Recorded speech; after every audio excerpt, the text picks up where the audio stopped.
1, hey, 2, hey, 1, hey, 2, hey, 3, hey, 4, hey, ho, hey, ho. Everybody get up. Ho, hey, ho. Everybody get up. Welcome to Actors from the Dark Side. Hey everybody, thanks for rolling on through. Yes. Everyone. Oh my goodness, it's been a minute. Yeah, it's been a minute.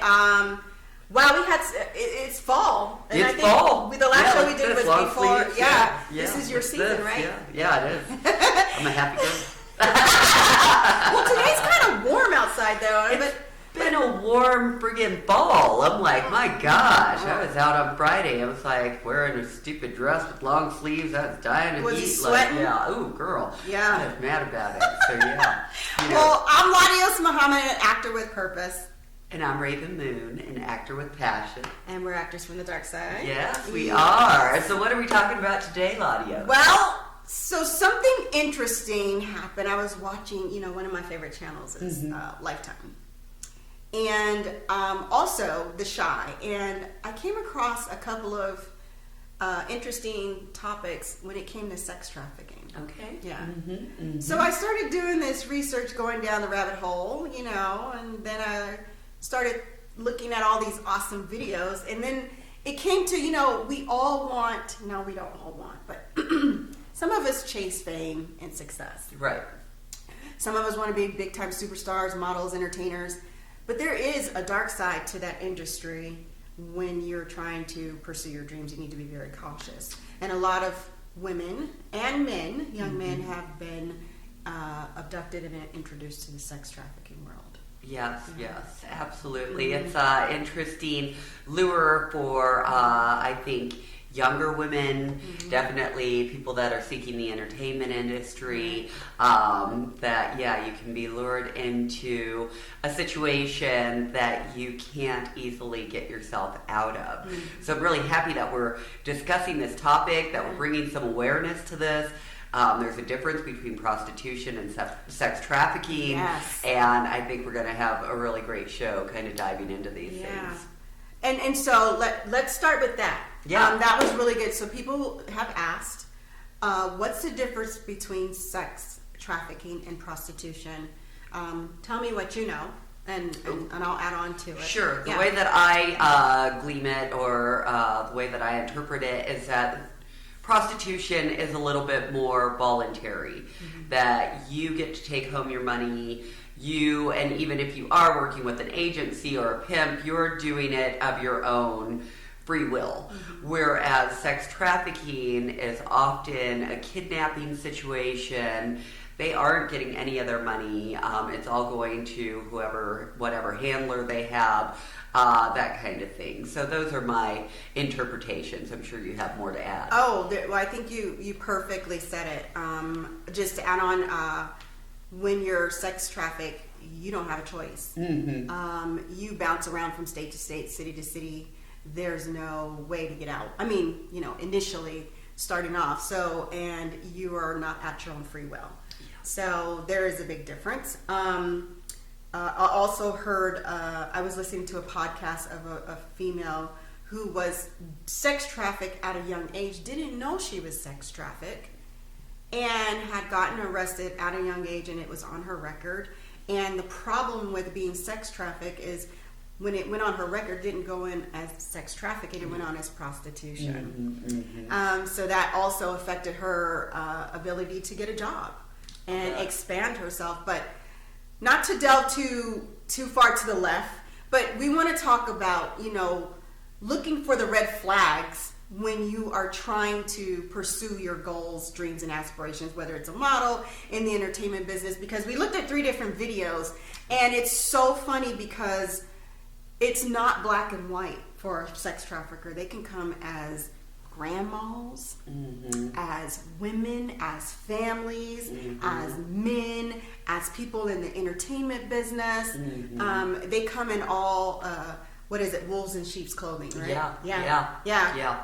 And then it just depends on how elaborate their scheme is that you can fall for these things. So What are some of the red flags that you think you should look for? I know for me, one is, someone offering you or maybe even showing you large sums of money, but doing it very secretively. Yes. Mm-hmm. Yeah. So in one of the videos, and I thought this was interesting, a young lady, and we'll kind of like elaborate on that. She was working in Forever 21. Mm-hmm.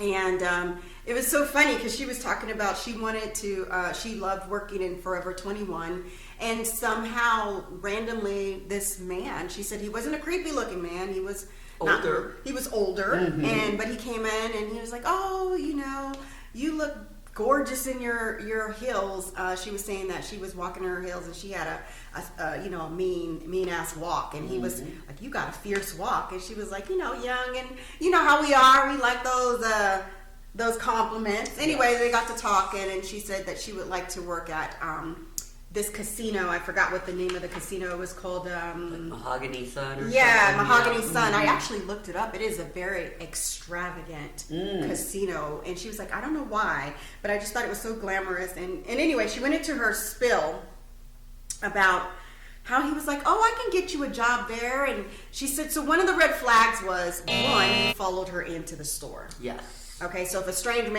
man or woman comes in and follows in the store, be like, oh, you're beautiful and you're this and you're that. Red flag number one. Be careful. Now, not in all cases, but just be careful. Then if they offer money, which she said, hey, I could promise you, so like look down, and he had like this lump sum of money. And third, he gave her this bunk card. But the real key to that red flag was the fact that he was asking for her number, and she didn't, her phone was dead, so she took his number. And the real red flag was like he forgot who he had spoke to. Sure. Told her, oh, well, let me have a white van pick you up. Boom, boom, boom. We are not going to be going in a red flag. I mean, a white van, and then wanted to take her to a place that she never heard of, no address. So that's a big red flag. You got to be careful, because there are some serious preys that prey on your dreams and aspirations. And then it's sad when you hear of other stories, and we kind of watched another video where it was a sweet church girl, and she just was naive, really. That's all that it came down to.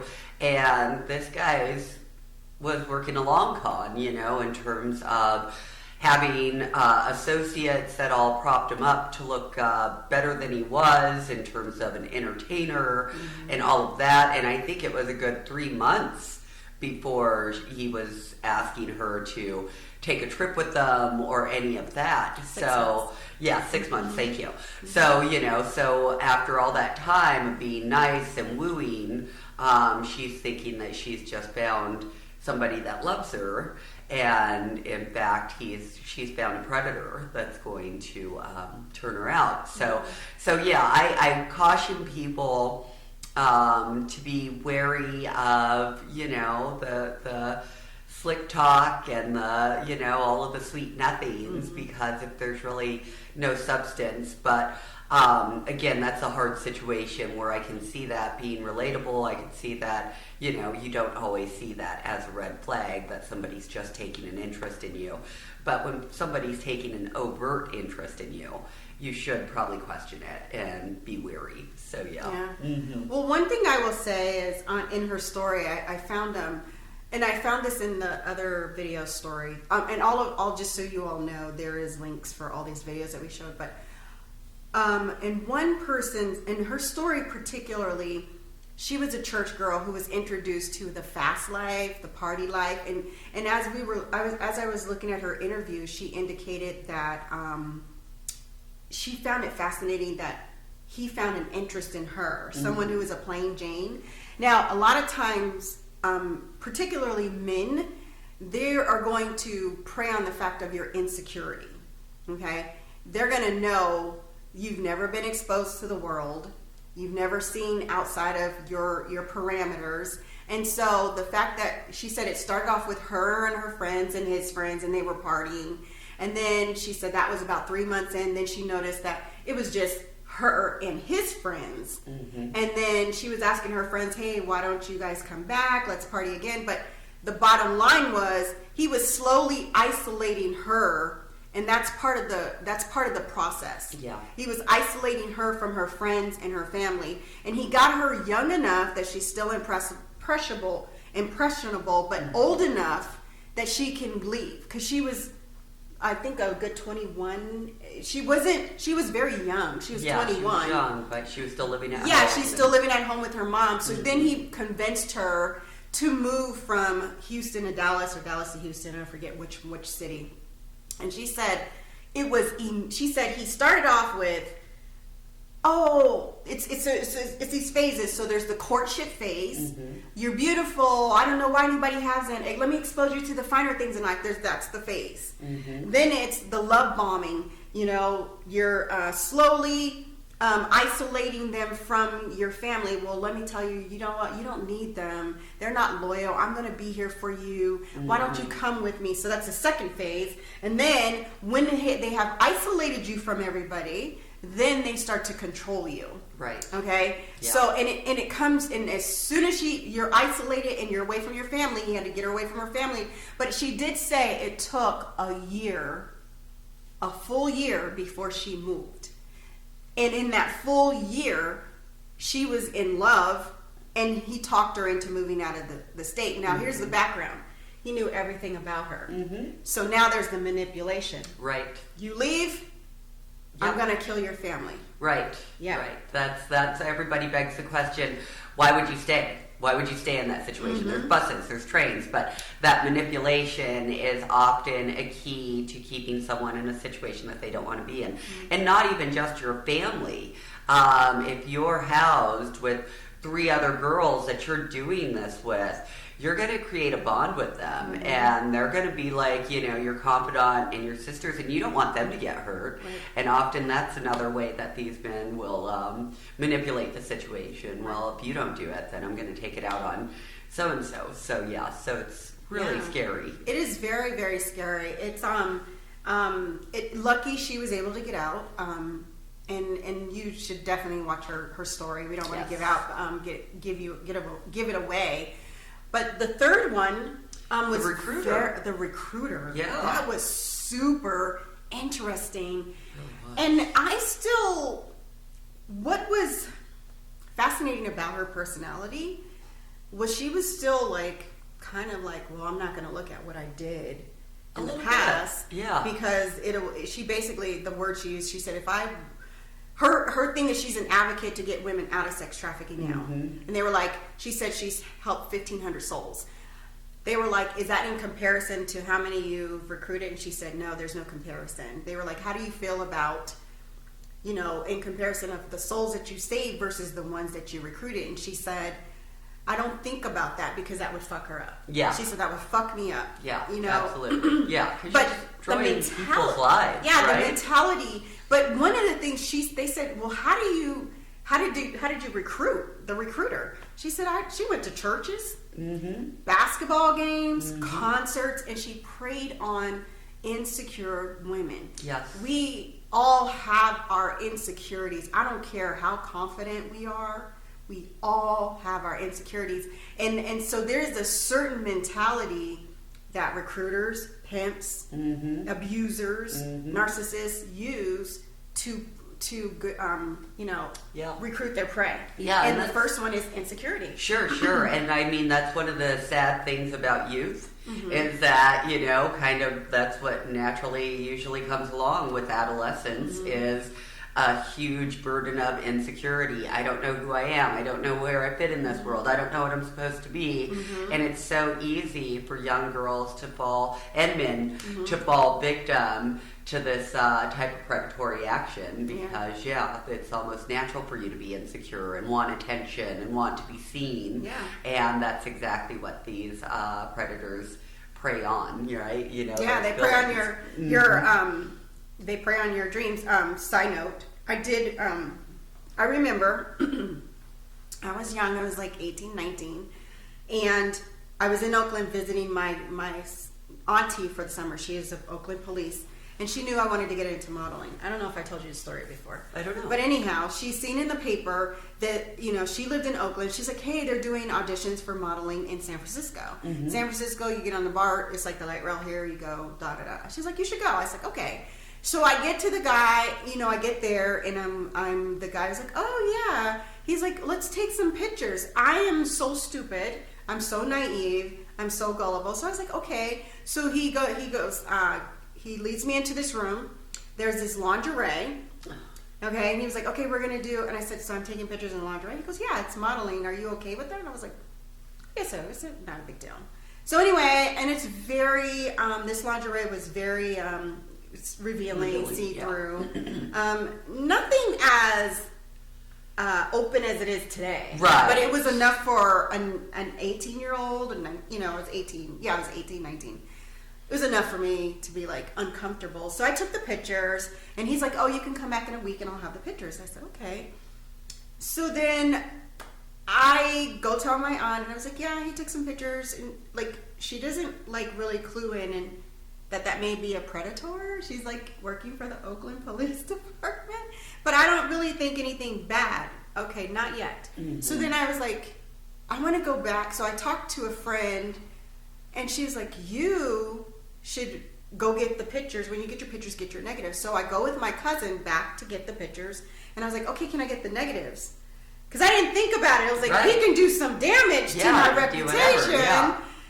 Huh. He was like, no, the negatives are mine. And I was like, oh, but I didn't. He's like, no, these are my pictures I took. I was like, oh, okay. And so my cousin was with me, and he goes, well, all right. He goes, well, I'll call you, and I'll let you know if you made the cut or something crazy. Anyway, he calls, he talks to me, and he says, I can make you a star. And I was like, oh, you can? And he said, yes, I can make you a star. And I said, well, how can you make me a star? He's like, I'll take you to all the finest parties, elaborates, and introduce you to superstars. He goes, you just need to, you need to be with me as my escort. And I said, escort. I was like, I'll escort you to all the parties. And I'm thinking, I'm going to be exposed, because you're stupid. I'm stupid. So he was like, yeah. He goes, I need you to be with me. I said, okay, that's not a problem. He goes, no, I need you to be with me. And I said, what do you mean? Like, he's like, be with me sexually, any way I want you to be, anywhere we need to go, I need you to be with me. And I said, huh. And so my heart like literally dropped, in my stomach. And I said, okay, let me get back to you, because now I'm like freaking out and I can't get the negatives. Now I'm scared. And I was like, but I never went back to his office. The thing I'm getting is, he knew I was young, I was fresh, I was pretty, and he was probably setting me up for sex trafficking or prostitution. And that was the scariest thing in my life. Don't even know what happened to that guy. But when I went back to Ohio, because I was only there for the summer, I called him. I was like, so what's up? And I'm still trying to figure out, do I really, I could still maybe try to be a star. Yeah. So I was like, so what's up? Is it still... He's like, oh, nothing's going on in here. I'll let you know. I'll give you a call back. And he just kind of blew me off, because I'm in a whole other state now. He can't do nothing. Yeah. So, absolutely. But it's serious. The sex trafficking is a serious, serious thing. The scary part is that it's not just men. No. It's women. Yes. Well, and it just depends on how elaborate, again, their con is, right? Because they can have a girl that's working under them, play a role, those kind of things. The interesting thing about your story, too, is that your auntie, right, was a cop. Yep. And that comes up in one of the stories that we have a link to, is that her baby daddy was a cop. And she's like, oh, yeah, this guy says he can do this for me and do all this. And he's like, yeah, call him. Girl, call him. That sounds like a great opportunity. So that's the thing that's so scary about sex trafficking, is that, again, it's almost sheep's in wolf clothes, right? That they don't present themselves as predators at first. It takes some time. And by the time that time has gone by, you're probably being emotionally manipulated in one way or another, that it's going to make it very hard for you to see what's getting ready to come at you. So that's so true. And I looked at a couple other stories. One girl, this really terrified me, is she said she she's of course a social media influencer.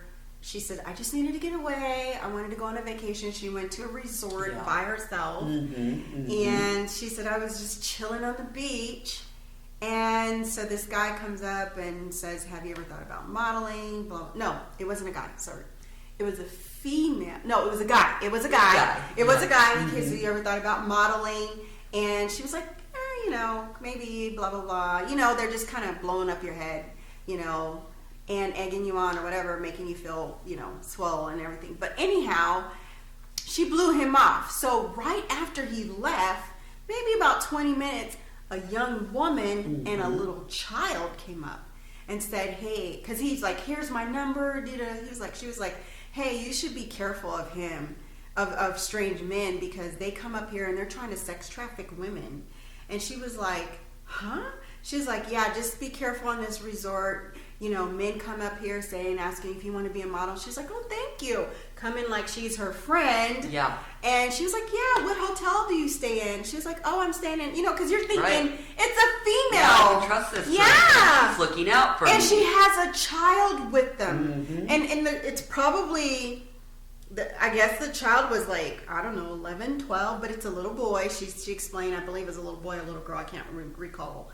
Anyway, the lady stayed in the same hotel resort as she did on a different floor, but she was like, well, maybe we should go out to dinner or something. And she's like, oh, well, let me think about it. Anyway, something told her not to connect because she had gotten information about, you know, from the front desk. She was like, hey, this woman, because the woman called her, said, hey, you didn't meet us for dinner. She's like, oh, I had something to do. And then she started putting two to two together. The woman was like, hey, well, my air conditioner is really messed up. Is yours working? Maybe I should come down to yours. She's like, no. She was like, why don't you call maintenance? She goes, oh, well, the maintenance is messed up. So she reported the lady, you know, and the guy to the hotel, you know, the resort, and they moved her to a different room. But the thing is, so many things. Even in the parking lot of Walmart, a little lady saying, can you help me with my groceries? Oh, yeah. Setting you up to put you in a van to take you. Yeah. I mean, it's not a clean cut and dry, but you got to always be on the alert. Yes. Always do your background check. You know, again, we talked about the red flags. Yeah. You know, strange man, strange woman, a woman and a child. Be very, you know, someone overly friendly. You know, just be cautious of everything. You know, someone saying, giving what, a business card. Sure. And if it sounds too good to be true, then it probably friggin' is. I mean, that's just life. You have to work for fame. You have to work for things, you know. It just doesn't always fall in your lap like a lottery ticket. So if it seems like this sweetheart deal and, oh, baby, I can make you all this money and just come with me, they're probably blowing smoke up your you-know-what. So, you know, like, yeah. Yeah, so it's a really scary situation. You definitely want to take care of yourselves. Look at all the love bombing. Look at if someone's overly charming. Don't be so quick. I don't care how long you know someone. Don't be so quick to give all your information out. Yes. Who your family is, you know, where they live at. You don't need to do all that. You know what I'm saying? Giving it out too quick, too soon. What else advice you can get? Because they were saying like the debriefing was very difficult. It is. In the first video, the young lady said she never looked at herself in the mirror. She said she thought she was gone for 3 months in her head. And she was gone for 9. She was gone for 9. She said, and the only reason she knew she was gone for 9 because her friend wrote a journal about her being gone. Yeah. And she never looked at herself in a mirror. She couldn't do her makeup. She had the girls that she was staying with do her makeup. But when she looked at herself in the mirror after she got away, she had a nervous breakdown because the reality hit. You know, like these women are having like, some of them are just come out of an out-of-body experience, and some of them, like the recruiter, has a more stronger type A approach. Like, you know what, like they're like more of the pimp mentality. Yeah. Like, I'd rather be the pimp than get pimped, right? Kind of thing, you know. Yes. So they prey on the young, the weak, and that's what she said. They prey on the young, the weak, those who are insecure, those who have dreams. And then they say sometimes they'll be like praying at church, and she'll be like, yo, you good? What you praying for? Well, it's Christmas time and I want to get these things. So she said she would get it for him and be like, you owe me. Yeah. You know, nothing, like she said, is for free. You owe me. Yep. So you gotta say, all that glitter, my stepmom used to say, all that glitter ain't gold, baby. That's all right. That glitter ain't gold. That's right. So Yeah. yeah. So I don't know if I have any more tips and tricks in terms of keeping yourself safe, but I think we've covered a lot. Yeah. I think if you do some searches on YouTube, find out more about sex trafficking, maybe not even for yourself, but if you have children and you need them to be aware of what's out there, because again, there are a lot of sheeps in wolf's clothes, and it's too easy for them to pull a game on you right now, you know, with the media, social media. It's so easy to set up fake profiles, fake websites. If they got a team working under them, it's so easy to manipulate you into thinking that you're doing something that might be for your best interest. So just stay smart out there, keep your confidence up, you're beautiful, you're amazing, all those things, and don't fall for the okie doke. Right, definitely not fall for the okie doke. This is scary situations. In the meantime, in between time, remember you don't have to be asleep to dream, so get up and get out and do something for yourself. I'm LaDios Muhammad, an actor with purpose. And I'm Rav'n, an actor with passion. And we are actors From the dark side.